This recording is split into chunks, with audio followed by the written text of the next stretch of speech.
সপ্তাহের প্রথম দিন সোমবার কার্তিকপুর বাজারে প্রাচীন কালী এবং শনি মন্দিরে পুজো দিলেন বারাসাত লোকসভা কেন্দ্রের বিজেপির প্রার্থী স্বপন মজুমদার।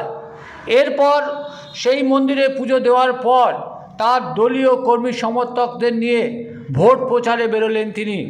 এদিন কার্তিকপুর বাজার থেকে একটা সুবিশাল সুসজ্জিত র্যালি বার হয়, যা সোয়াই শ্বেতপুরে গিয়ে শেষ হবে বলে জানা গেছে। ভোট প্রচারের সেই অংশ তুলে ধরা হলো নজরে দেওয়াঙ্গা পেজের ক্যামেরায়।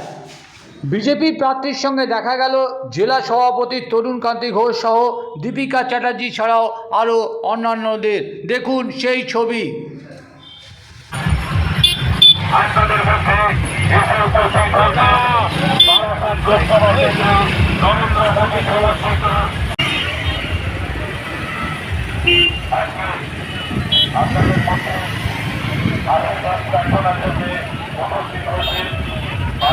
আপনাদের